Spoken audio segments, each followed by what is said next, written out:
Hey everyone, I am Tushar Ghosh and आज हम बात करने वाले होंगे टीआईएफआर के बारे में, Tata institute of fundamental research. India के अगर टॉप रिसर्च इंस्टीट्यूट के नाम अगर हम डिस्कस करेंगे तो जो पहले जो दो इंस्टीट्यूट का नाम होता है वो होता है एक आईआईएससी बैंगलोर एंड सेकंड जो होता है वो है टीआईएफआर इंस्टीट्यूट। ओके, ये इनका बहुत सारे कैंपस होता है, जैसे कि टीआईएफआर मुंबई है, टीआईएफआर हैदराबाद है, बैंगलोर है एंड बहुत सारे इंस्टीट्यूट है, राइट। सब के बारे में बात करेंगे, एडमिशन कैसे होता है, इनका स्टाइपेंड क्या होता है, इनका एलिजिबिलिटी राइटर क्या होता है, सब कुछ बात करेंगे टीआईएफआर के बारे में। ओके, चलिए वीडियो शुरू करते हैं। तो गाइज, वीडियो स्टार्ट करने से पहले मैं बता देता हूँ कि I am currently pursuing my masters in chemistry at IIT Madras.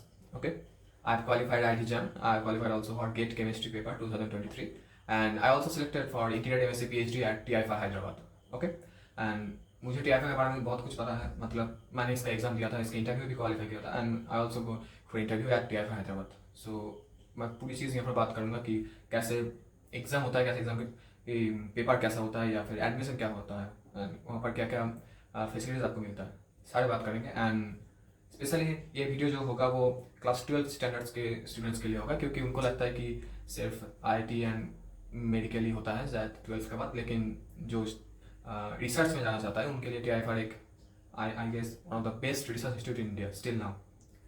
And इसके बारे में बात करेंगे। झांसू रिसर्च इंस्टीट्यूट है, Tata institute of fundamental research. Okay, तो चलिए वीडियो शुरू करते हैं। Okay, TIFR Tata institute of fundamental research. Okay, ये जो टाटा इंस्टीट्यूट है, होमी बाबा का नाम तो हम सब जानते हैं, है ना। होमी बाबा जी ने ये प्रपोज किया था एंड ऑब्वियसली टोराबजी टाटा जो है वो उन्होंने उनकी मदद से Tata institute of fundamental research का इंस्टीट्यूट किया था। मतलब जिस आइडियोलॉजी के साथ आईआईएससी बैंगलोर इस्टेब्लिश हुआ था, उसी आइडियोलॉजी के साथ टीआईएफआर इंस्टीट्यूट आपका इस्टेब्लिश हुआ था। एंड आप देख सकते हैं TIFR is a deemed university specially famous for interdisciplinary course. This is institute under the department of atomic energy of the government of India. Okay, ये एक डीम्ड यूनिवर्सिटी है ना, ऑटोनोमस। इंटरडिसिप्लिनरी कोर्स मतलब आप मान सकते हैं कि सिर्फ हमें लगता है कि शायद हायर स्टडीज में रिसर्च अगर होता है तो फिर सिर्फ फिजिक्स एंड केमिस्ट्री इंडिविजुअल होता है, लेकिन ऐसा नहीं। टीआईएफआर आने के बाद इंडिया में स्पेशली जो होता है, मतलब जो फिजिक्स का स्टूडेंट है, जो केमिस्ट्री का स्टूडेंट है, जो बायोलॉजी का स्टूडेंट है, सारे मिलकर रिसर्च करते हैं, है ना। इनको हम कहते हैं इंटरडिसिप्लिनरी कोर्सेज। मतलब इंडिविजुअल कोई एक टॉपिक पर केमिस्ट्री का स्टूडेंट अलग से रिसर्च नहीं कर रहा, फिजिक्स का स्टूडेंट्स केमिस्ट्री के स्टूडेंट के साथ बैटरी पर काम कर रहा है, बायोलॉजी स्टूडेंट्स केमिस्ट्री के स्टूडेंट के साथ सेल के ऊपर काम कर रहा है, body fluid synthesis, protein synthesis के ऊपर काम कर रहा है, फिजिक्स स्टूडेंट्स भी बायोलॉजी स्टूडेंट्स के साथ काम कर रहे हैं। मतलब एक इंटरडिसिप्लिनरी सब मिलके एक रिसर्च कर रहा है, वो केमिस्ट्री का हो या फिर फिजिक्स का हो या फिर मैथमेटिक्स का हो या फिर बायोलॉजी का हो, है ना। तो टीआईएफआर मेनली फेमस है इसका इंटरडिसिप्लिनरी कोर्स के लिए, ठीक है ना।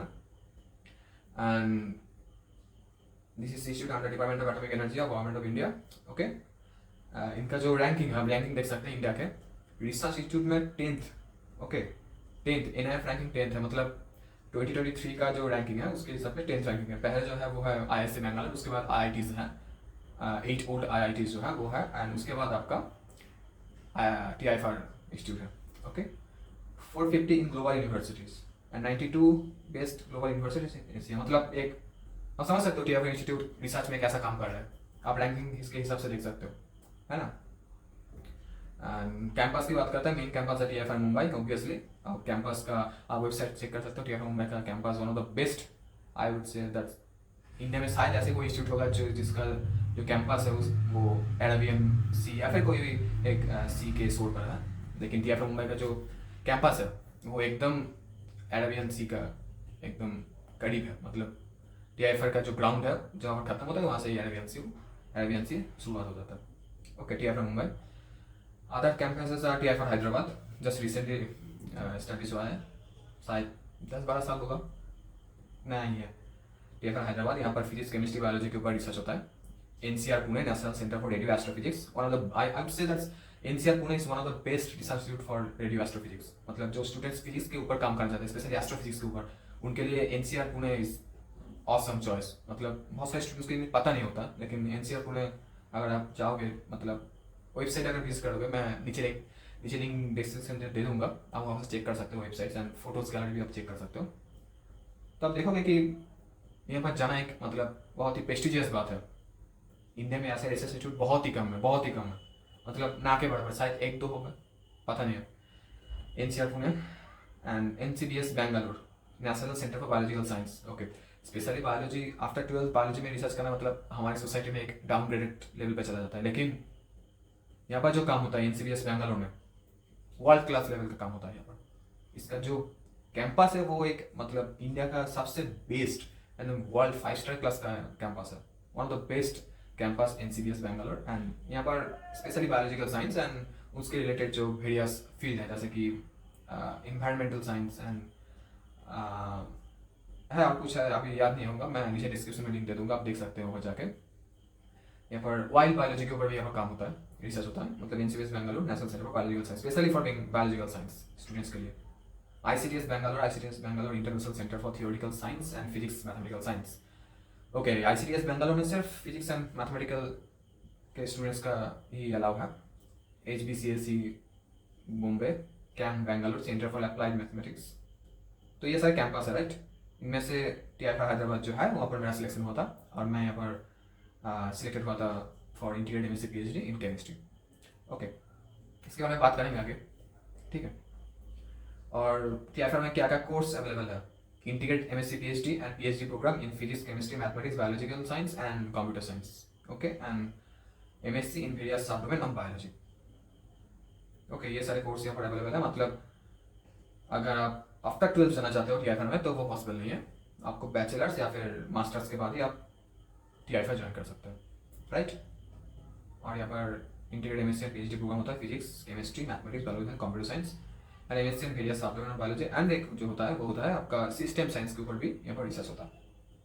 ओके, एडमिशन होता है आपका selection of the programme will be based on the entrance exam conducted by TIFR exam. Okay, हाँ, तो साथ में TIFR का एक खुद का एग्जाम होता है जिसको हम TIFR ग्रेजुएटेड स्कूल एग्जाम कहते हैं।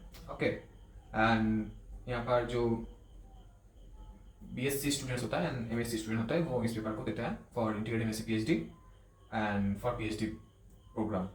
यहाँ पर जो ये जो एग्जाम है TIFR GS एग्जाम, इस एग्जाम का सबसे खासियत यही कि जो बैचलर स्टूडेंट्स है जो इंटीग्रेटेड MSc PhD कोर्स के लिए अप्लाई कर रहा है एंड जो आपका PhD स्टूडेंट्स है, मतलब जो MSc स्टूडेंट्स है जो PhD कोर्स के लिए अप्लाई कर रहे हैं, दोनों का पेपर सेम होता है, मान सकते हो। मतलब PhD के लिए और इंटीग्रेटेड MSc PhD के लिए पेपर सेम होता है, दोनों स्टूडेंट्स को एक ही पेपर देना होता है। तो एक बहुत ही अच्छा मतलब सिलेक्शन प्रोसीड्योर है TIFR का, खुद का है। एंड ये एग्ज़ाम मतलब इस एग्ज़ाम के बारे में आगे बात करेंगे कि क्या एग्ज़ाम कैसा होता है इसका एग्ज़ाम का सिलेक्शन भी बहुत इंटरेस्टिंग है। जो हम लोग एग्ज़ाम देते हैं 12th के बाद या फिर 12th तक JEE नीट जैसा सिलेक्शन होता है, मतलब ऐसा नहीं होता, इसका पेपर का सिलेक्शन कुछ अलग होता है, उसके बारे में बात करेंगे हम लोग। या फिर through JEST GATE and CSA NET के थ्रू भी आप एडमिशन ले सकते हैं, लेकिन after qualifying the exam the candidate are shortlisted on the basis of the interview. मतलब अगर आप एग्जाम क्वालिफाई करते हैं उसके बाद आपका एक इंटरव्यू राउंड होगा, ठीक है, ऑफलाइन होता है ये, एंड फिर आपको शॉर्ट लिस्ट किया जाएगा कि आप एडमिशन हुआ या फिर नहीं हुआ, ठीक है। एंड इंपॉर्टेंट डेट्स एप्लीकेशन शुरू होता है आपका मई नवंबर अक्टूबर में, ये ऑब्वियसली है, और exam 22 and 3rd week of the December होता है, रिजल्ट फरवरी के एंड में आ जाता है एंड इंटरव्यू मार्च अप्रैल में हो जाता है। ओके, इसका जो एलिजिबिलिटी क्राइटेरिया है यहाँ पर मैंने लिंक दे दिया है, आप जाकर देख सकते हैं। इंडिविजुअल सब्जेक्ट के लिए आपका एलिजिबिलिटी क्राइटेरिया आप चेक कर सकते हैं। मैं यहाँ पर बता के यहाँ पर टाइम वेस्ट नहीं करूँगा। मेनली मोटा मोटी जो बात है कि फॉर इंटीग्रेटेड MSc PhD आपका बैचलर्स डिग्री होना नेसेसरी है and for PhD programme masters degree are necessary. Okay, अब आते हैं मेन चीज़ पर, स्टाइपेंड। ओके, देखो स्टाइपेंड मतलब देखो BSc करने के बाद बहुत सारे इंस्टीट्यूट पर ज्वाइन होता है, जैसे कि IISc बैंगलोर में होता है, बहुत सारे आइजर्स में होता है, IICS कोलकाता में होता है, या फिर अब आप कह सकते हो कि जो नाइजर्स है वहाँ पर भी होता है, IITs, बहुत सारे IITs में भी इंटीग्रेटेड MSc PhD कोर्स है। लेकिन TIFR का खासियत यही है कि ये फर्स्ट ईयर MSc स्टूडेंट्स को पर मंथ 21,000 रुपीज़ देता है एंड सेकेंड ईयर से ये 31,000 हो जाता है। मतलब आप MSc करते करते आप 21,000 एंड सेकेंड ईयर से 31,000 पर मंथ स्टाइपेंड पाओगे। ओके, एंड PhD की फर्स्ट ईयर से वो 35,000 हो जाता है एंड आफ्टर सेटिस्फेक्शन रिजल्ट्स आपका हर साल ये फेलोशिप इंक्रीज होता है। लेकिन अदर्स जो रिसर्च इंस्टीट्यूट है जैसे कि IISc बैंगलोर हो या फिर आइजर्स हो या फिर यहाँ पर जो इंटीग्रेटेड MSc PhD कोर्स है वहाँ पर अगर आप अप्लाई करते हैं तो आपको ऑब्वियसली स्टाइपेंड कुछ मिलता है, लेकिन वो शायद 10 से 12 हज़ार, इससे ज़्यादा नहीं, राइट। तो आप मान सकते हो कि अगर एक स्टूडेंट्स का रिसर्च में इंटरेस्ट है और उसका फाइनेंशियल का कंडीशन जो है वो इतना अच्छा नहीं है, तो मैं मान सकता हूँ कि टी आई फाइव उनके लिए एक बहुत ही बेहतरीन एक अपॉर्चुनिटीज है, क्योंकि वो देखो वो एम एस सी के फर्स्ट ईयर स्टूडेंट्स को ही 21,000 पर मंथ फेलोशिप दे रहा है, और सेकेंड ईयर से वो 31,000 में चला जाता है। इतना ज़्यादा फेलोशिप एक एम एस सी स्टूडेंट्स को इंडिया में कोई रिसर्च इंस्टीट्यूट नहीं देता, कोई रिसर्च इंस्टीट्यूट नहीं देता, स्पेशली फॉर मास्टर्स के स्टूडेंट्स को। उसके बाद ऐसा नहीं कि पीएचडी 1 ईयर आपका फर्स्ट ईयर से 35,000 होगा, ये आपका नेक्स्ट 4th ईयर या 5th ईयर जितना भी आप पीएचडी कर रहे होंगे उतने साल 35 ही रहेगा, नहीं, ऐसा नहीं होता। ये हर साल इंक्रीज होता है आपका रिजल्ट्स के ऊपर, आप कैसे काम करते हैं इसके ऊपर आपका फिलोसफी इंक्रीज होता है, क्योंकि ये ऑटोनोमस बॉडी है, राइट। तो ये ऐसे चेंज होता रहता है, हर साल इंक्रीज होता है, ऑब्वियस डिक्रीज नहीं होता, इंक्रीज होता है। लेकिन अदर इंस्टीट्यूट जो होता है वो क्या करता है, पीएचडी स्टूडेंट्स को एक जीआरएफ जो मिलता है वो इस साल से 37,000 हो गया है, और वो ईयरली इंक्रीज नहीं होता, वो फिक्स्ड है कि आप अगर 5 साल अगर पीएचडी करेंगे तो आपको 37,000 ही मिलेगा, उससे ज़्यादा नहीं मिलेगा। किंतु लेकिन टीआईएफ में क्या होता है, टीआईएफ में ये फेलोशिप इंक्रीज होता है, एंड स्पेशली एमएससी स्टूडेंट्स को तो इंडिया में कहीं पर भी फर्स्ट ईयर से 21,000 एंड 31,000 नहीं देता, कभी नहीं देता। एंड इसके अलावा आपको book granted per year 25,000 for first years, and PhD से आपको 40,000 पर ईयर आपको दिया जाएगा बुक ग्रांटेड के लिए, ओके। किताब अगर आपको खरीदना हो तो yearly, okay, not monthly, this is yearly. इसके अलावा आपको एचआरए मिलता है, मेडिकल इंश्योरेंस मिलता है, मतलब अब मान सकते हो कि देखो स्पेशली ये जो बातें हैं, ये सारी बातें हम पीएचडी स्टूडेंट्स के लिए कर रहे होते हैं अदर्स इंस्टीट्यूट में, लेकिन एक एमएससी स्टूडेंट्स को बुक ग्रांटेड की तरफ से इतना ज़्यादा पैसा, एचआरए, मेडिकल इंश्योरेंस, ये इंडिया में किसी और इंस्टीट्यूट में नहीं मिलता, स्पेशली एमएससी स्टूडेंट्स को नहीं मिलता। तो जो एक स्टूडेंट्स है आफ्टर बीएससी, अगर उनका रिसर्च में इंटरेस्ट है, तो मुझे लगता है टीएफआर से बेहतर कोई इंस्टीट्यूट नहीं होगा। First of all world class facilities तो यहाँ पर है ही है, यहाँ पर आपका एजुकेशन क्वालिटी जो है वो एकदम वर्ल्ड क्लास लेवल का है, यहाँ पर जो इक्विपमेंट्स है वो वर्ल्ड क्लास लेवल का है। मतलब आप मान सकते हो कि मैं अपनी एक एक्सपीरियंस शेयर करता हूँ कि मैंने टीएफआर हैदराबाद में गया था, टीएफआर हैदराबाद केमिस्ट्री जो लैब है, फिजिक्स जो लैब है, वहाँ पर केमिस्ट्री का इतना ज़्यादा एक एनिमल मेसिंग है, मतलब 500 मेगाहर्ट्ज, 300 मेगाहर्ट्ज, 700 मेगाहर्ट्ज, 900 मेगाहर्ट्ज, मतलब इतने सारे आपका एनिमल मशीन्स है, इतने liquid animal machines, solid animal machines, मतलब इतने ज़्यादा research, high quality research facilities यहाँ पर है कि मुझे लगता है कि इंडिया में शायद ही कहीं होंगे, शायद ही कहीं तक होंगे। एंड टीआईएफआर का जो एनिमल लैब है वो इंडिया में फेमस है, टॉप एनिमल लैब है ना। मैंने सिर्फ केमिस्ट्री के बारे में बताया, हो सकता है फिजिक्स में इसका, और फिजिक्स लैब में मैंने अंदर गया था कि वहाँ पर भी बहुत अच्छा रिसर्च होता है, बहुत अच्छा, स्पेशली वहाँ पर बैटरी के ऊपर ज़्यादा रिसर्च होता है, फिजिक्स के ऊपर एंड ऑप्टिक्स के ऊपर भी काम होता है। बायोलॉजी लैब और ऑसम्स, एंड बहुत ही अच्छा लैब है आपका। मतलब आप कह सकते हो कि अगर किसी स्टूडेंट्स का अगर रिसर्च में इंटरेस्ट है तो टीआईएफआर से बेहतर रिसर्च ट्यूब इंडिया में अभी तक नहीं बना।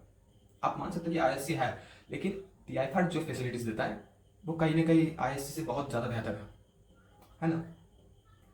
तो स्टाइपेंड के बारे में बात कर दिया, और अगर कुछ बात करना हो तो रिमार्क्स आपका ये हो सकता है कि पहली बात तो आपको हॉस्टल्स मिलेंगे फर्स्ट ईयर में, आपको मतलब MSc first year and second year को डबल शेयर रूम मिलता है, एंड पीएचडी से वो आपका सिंगल शेयर रूम हो जाता है। एंड अगर मैं क्लीनलीनेस की बात करूँ, 5 स्टार रेटिंग, इतना ज़्यादा साफ सफाई का मेंटेन होता है टीआईएफआर में, आप मान नहीं सकते, लगता है कि 5 स्टार होटल में आ गया, इतना ज़्यादा साफ सुथरा है, okay. Hostels are, mess are awesome, obviously mess food quality are, मतलब मैंने टीआईएफआर हैदराबाद में गया था जो अभी भी जस्ट कुछ ही साल पहले लॉन्च किया, जस्ट 10-12 साल हो गया सर उसको, उसका जो मेस क्वालिटी है, उसका जो हॉस्टल क्वालिटी है ऑसम। तो मैं मान सकता हूँ कि जो पुराने टीआईएफआर के इंस्टीट्यूट है वो शायद इससे भी बेहतर होगा, है ना। Research equipments are world class, obviously. In university personal cubicles, हाँ यहाँ पर एक चीज़ बात है कि यहाँ पर यूनिवर्सिटी में हर एक स्टूडेंट्स के लिए एक अलग से क्यूबिकल्स होता है ना, आपका कॉर्पोरेट सेक्टर में जो एक क्यूबिकल्स होता है, वैसे ही हर एक स्टूडेंट्स के लिए एक आपका इंडिविजुअल क्यूबिकल्स है जो जहाँ पर रिसर्च काम होता है। इंडिविजुअल मतलब एक छोटे क्यूबिकल्स है हर एक स्टूडेंट्स के लिए, राइट। टीएफआर हैदराबाद में ऐसा था, मुझे लगता है और भी शायद टीएफआर का जो अदर्स कैंपस है वहाँ पर भी ऐसा ही होगा शायद, है ना।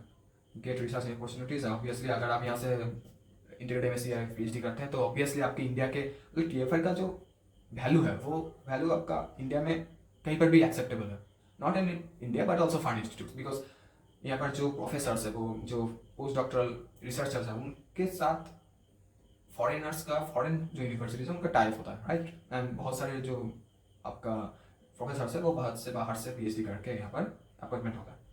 तो ऑब्वियसली आपका रिसर्च अपॉर्चुनिटी में कोई दिक्कत नहीं होगा मुझे लगता है। एंड ये बात है। And no placement, obviously there is no placement because it is only fully concern on research. TIFR fully concern on research institute, okay. Fully research के ऊपर काम होता है यहाँ पर, ठीक है। मैं बहुत सारे फोटोज़ आपका, मैं टीआईएफआर हैदराबाद में जब गया था इंटरव्यू के लिए, तब मैं नीचे डाल दूंगा कुछ फोटोज़, आप देख सकते हैं उसको। एंड आप इंडिविजुअल कैंपस जो है TIFR Hyderabad, NCR Pune, NCBS Bangalore, ICTS Bangalore, HBCS Bombay, CAM Bangalore, यहाँ पर आप जाके चेक कर सकते हैं इनकी इंडिविजुअल वेबसाइट पर, है ना। आप अगर गैलरी देखेंगे ना, उससे आपको मतलब जिसको हम कहते हैं बॉलीवुड के नज़रिए से कि आप फिदा हो जाएंगे। इतनी अच्छी आपका कैंपस है, पहली बात तो, ठीक है ना। And that's all about. And मुझे लगता है हर स्टूडेंट्स का एक ड्रीम होता है कि मैं एक अच्छे इंस्टीट्यूट पर रिसर्च करूँ। और आफ्टर 12th स्टूडेंट्स के दिमाग में सिर्फ आईआईटी, एनआईटीज एंड आईजर्स के ही ख्याल आता है, आईआईसी बैंगलोर का ख्याल आता है। लेकिन ये जो टीआईएफआर है इसका ख्याल नहीं आता, क्योंकि देखो आफ्टर 12th तो आप टीआईएफआर में नहीं जा सकते, पहली बात तो ये एक ड्रॉबैक है टीआईएफआर का। मैं चाहूँगा कि अगर बस चले तो मैं चाहूँगा कि आफ्टर 12th स्टूडेंट्स को अगर टीआईएफआर में एडमिशन मिले तो रिसर्च जो फैसिलिटीज़ हैं इंडिया में, मतलब रिसर्च का जो आपका टेंडेंस है स्टूडेंट्स में, वो और भी ज़्यादा इंक्रीज हो। अब बात करते हैं कि इसका जो एग्जाम होता है टीआईएफआर जीएस एग्जाम, ठीक है ना। टीआईएफआर जीएस एग्जाम हर साल दिसंबर में होता है, राइट। एक ही पेपर होता है integrated MSc PhD and PhD students के लिए, एक ही पेपर सेलेक्ट होता है। दोनों स्ट्रीम के बच्चे को एक ही पेपर देना होता है ना। मतलब दोनों अलग अलग एग्जाम का पेपर नहीं होता। एंड फिजिक्स, केमिस्ट्री, मैथ का अलग अलग होता है। एंड स्पेशली मैं अगर केमिस्ट्री की बात करूँ तो टीआईएफआर का जो पेपर होता है वो 3 आवर्स का पेपर होता है। 3 आवर्स ऑब्वियसली, हाँ 3 आवर्स का पेपर होता है। 40 क्वेश्चन होता है, 40 क्वेश्चन। और उसका जो सिलेबस है, ऑब्वियसली सिलेबस की मैं बात कर देता हूँ कि कोई इंडिविजुअल सिलेबस नहीं होता वहाँ पर। एकदम क्लियरली मेंशन है कि जो बीएससी का सिलेबस है, एमएससी का जो सिलेबस है, वहाँ से ही क्वेश्चन आएगा। मतलब ऐसा क्या होता है कि मुझे लगता है कि जो स्टूडेंट्स अब तक एग्जाम दे चुके आए होंगे कि गेट में जो होता है, नेट में जो होता है, जेई में जो होता है, कि वहाँ पर एक सिलेबस दिया होता है कि यहाँ से ऐसे क्वेश्चन आते हैं। लेकिन टीआईएफआर में ऐसा नहीं है, कहीं से भी क्वेश्चन आ सकते हैं, है ना। बैचलर्स एंड मास्टर्स में का जो सिलेबस है उसके ऊपर क्वेश्चन आता है स्पेशली। एंड इसका 3 आवर्स का पेपर होता है, 40 मार्क्स क्वेश्चन होता है, हर एक क्वेश्चन का 3 marks, and for wrong answer -1, okay. And इसका जो सिलेक्शन है, मतलब मैं अगर कहूँ कि उनका जो सिलेक्शन प्रोसीड्योर है कि मान लो मैंने 25 क्वेश्चन अटेम्प्ट की और 25 में से मुझे मैंने अगर 3 या 4 क्वेश्चन गलत किया होगा, ठीक है ना, और एक स्टूडेंट है जिसने 30 क्वेश्चन अटेम्प्ट किए हैं और उसका 6-7 क्वेश्चन गलत हो गया, तो जिसने 30 क्वेश्चन अटेम्प्ट किया है उसका मार्क्स ज़्यादा होगा, लेकिन फिर भी उसका सिलेक्शन नहीं होगा। मेरा सिलेक्शन हो जाएगा। क्यों? क्योंकि टीआईएफआर उन्हीं स्टूडेंट्स को सिलेक्ट करते हैं जिनका एक्यूरेसी सबसे ज़्यादा होता है।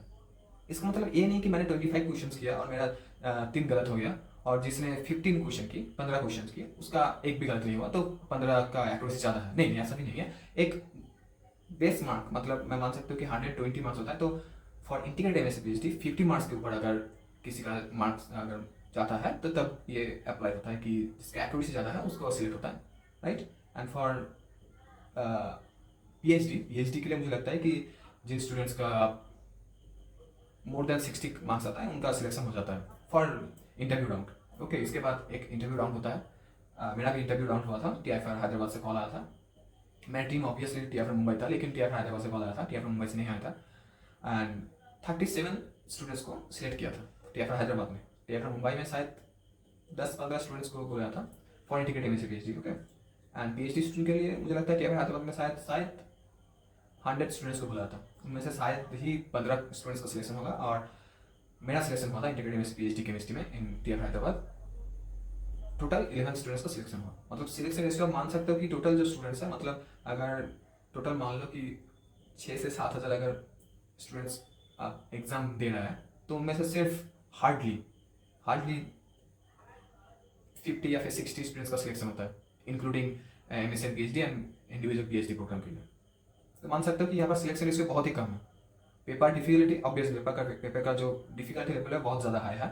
एंड ऑब्वियसली यहाँ पर बेसिक्स नॉलेज के ऊपर ज़्यादा ध्यान देता है, मतलब आप कितने ज़्यादा बेसिक्स के ऊपर स्ट्रॉन्ग है, क्वेश्चन वहाँ से आते हैं, है ना। एंड ऑब्वियसली इंटरव्यू राउंड बहुत ही अच्छा होता है, मतलब जो प्रोफेसर्स होते हैं वो जो इंटरव्यू लेते हैं आपका, वो लोग बहुत ही ज़्यादा हेल्पफुल होते हैं। एंड इंटरव्यू बहुत लंबा चलता है, more than 45 minutes and 1 hour. मेरा तो शायद 1 घंटा 15 या फिर 1 घंटा 30 मिनट्स ऐसा कुछ चला था, मुझे शायद याद नहीं, क्योंकि आप अंदर इतना ज़्यादा एंगेज होते हैं प्रोफेसर के साथ कि आपको पता नहीं चलता कि कब 1 घंटा बीत गया, है ना। तो ऐसा होता है कि आपका सिलेक्शन कैसा होता है, मतलब TFR एग्ज़ाम का आपका एग्ज़ाम होता है, जो GS एग्ज़ाम होता है उसको आपको क्वालिफाई करना होगा, या फिर आप जेस्ट जो होता है एक एग्ज़ाम होता है जेस्ट का फिक्स पेपर में, या फिर गेट या फिर CSR नेट के थ्रू आप जा सकते हैं, उसके बाद आपका इंटरव्यू राउंड होगा, है ना। एंड मैं नीचे कुछ फ़ोटोज़ डाल दूंगा, मैं ये PDF भी नीचे डाल दूंगा, आप देख सकते हैं जाके। एंड मुझे लगता है जो स्टूडेंट्स रिसर्च करना चाहते हैं in India further in their early age, तो मुझे लगता है कि TFR उनका पहला चॉइस होना चाहिए, ऑब्वियसली होना चाहिए, ठीक है ना। एंड इसका जो ड्रॉबैक है, मतलब ड्रॉबैक यही कहूँगा कि एक, अगर इन लोगों ने इंटीग्रेटेड MSc PhD की जगह अगर सिर्फ MSc एक कोर्स चला होता तो शायद मैं चला जाता यहाँ पर, लेकिन मैं ऑब्वियसली TFR हैदराबाद में नहीं गया था, मैंने IIT मद्रास को चूज़ किया था for masters in chemistry. Okay, तो मुझे लगता है उन्हीं स्टूडेंट को जाना चाहिए जिनका रिसर्च में इंटरेस्ट है, राइट। रिसर्च में इंटरेस्ट स्टूडेंट्स ही अगर TFR में जाएंगे तो मुझे लगता है ये बेहतर होगा, क्योंकि मेरा इतना भी ज़्यादा अभी अभी जो लेवल पे हूँ मैं, मुझे नहीं लगता कि मैं इतना ज़्यादा रिसर्च ओरिएंटेड हूँ अभी भी। तो जिन स्टूडेंट्स का अगर रिसर्च में इंटरेस्ट है, obviously go for TFR, one of the best institute, I would say one of the best institute, मतलब ऐसा एक इंस्टीट्यूट आपको इंडिया में कहीं नहीं मिलेगा, है ना।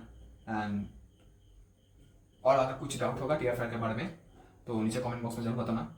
एग्ज़ाम के प्रिपरेशन कैसा करना चाहिए या फिर एग्ज़ाम का अटेम्प्ट कैसे करना चाहिए, उसके बारे में हम फर्दर फ्यूचर में बात करेंगे, कोई वीडियो लाएंगे हम इसके ऊपर, ठीक है ना। और कुछ शायद नहीं है बात करने को यहाँ पर, ठीक है। आप जाके चेकआउट कर सकते हैं TFR का institute, okay. And that's all for today guys, and hope you like the video, and if you like the video please share with your friends, and don't forget to subscribe and also comment down in below, okay। and बस आज के लिए इतना तक,